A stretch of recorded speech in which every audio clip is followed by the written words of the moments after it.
The power of awareness. Chapter 6. Attention. A double-minded man is unstable in all his ways. James 1 verse 8.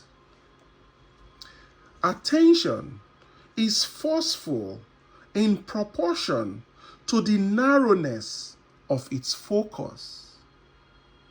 That is, when it is obsessed with a single idea or sensation. It is steadied and powerfully focused only by such an adjustment of the mind as permits you to see one thing only. For you steady the attention and increase its power by confining it. The desire, which realizes itself, is always a desire upon which attention is exclusively concentrated. For an idea is endowed with power only in proportion to the degree of attention fixed on it. Concentrated observation is the attentive attitude directed from some specific end. The attentive attitude involves selection, for when you pay attention, it signifies that you have decided to focus your attention on one object or state rather than on another. Therefore, when you know what you want, you must deliberately focus your attention on the feeling of your wish fulfilled until that feeling fills the mind and crowds all other ideas out of consciousness. The power of attention is the measure of your inner force. Concentrated observation of one thing shuts out other things and causes them to disappear. The great secret of success is to focus the attention on the feeling of the wish fulfilled without permitting any distraction. All progress depends upon an increase of attention. The idea which impel you to action are those which dominate the consciousness, those which possess the attention. The idea which excludes all others from the field of attention discharges in action.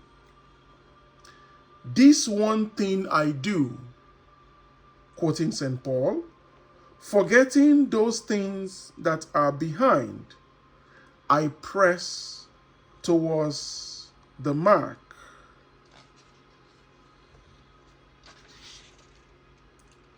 This means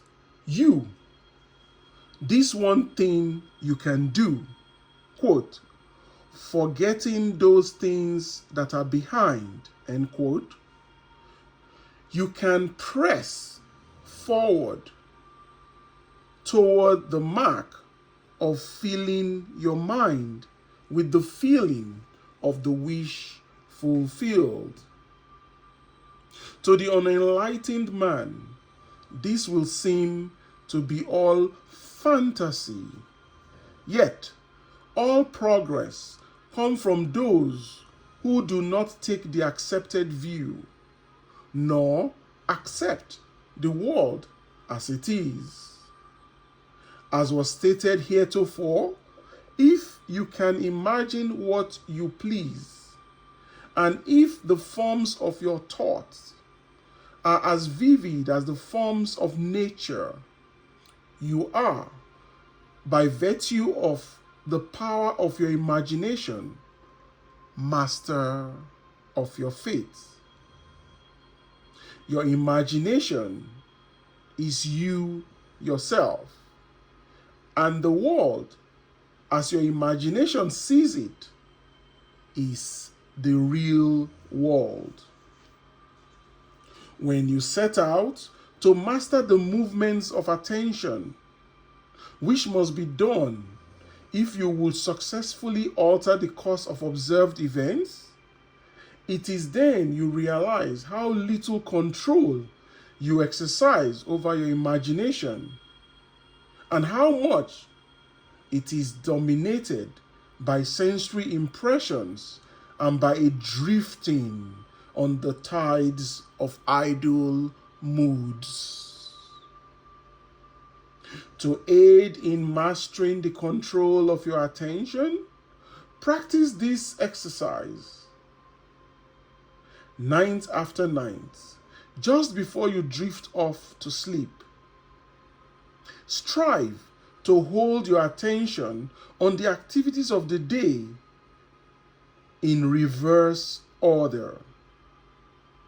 Focus your attention on the last thing you did, that is, getting into bed, and then move it backwards in time over the events until you reach the first event of the day, which is getting out of bed.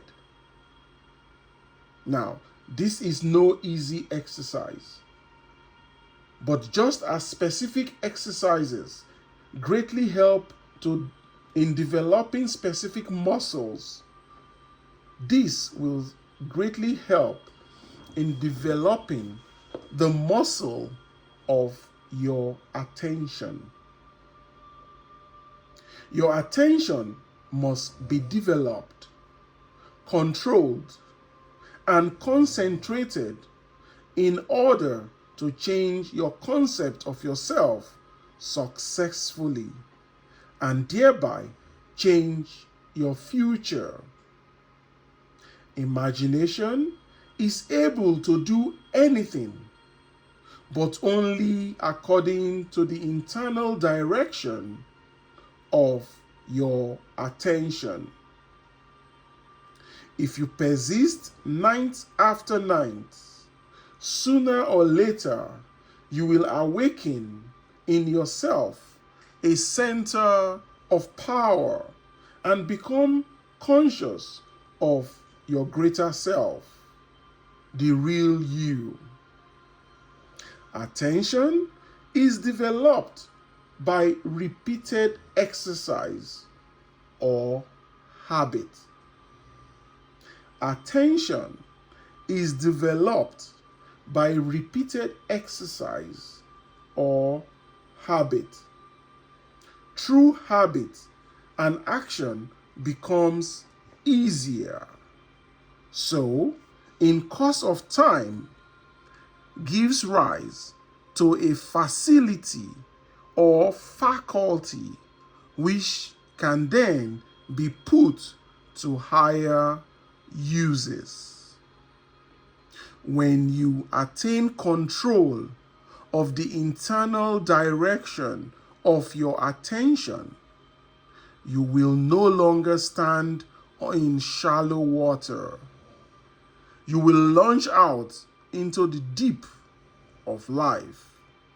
You will walk in the assumption of the wish fulfilled as on a foundation more solid even than earth. End of chapter.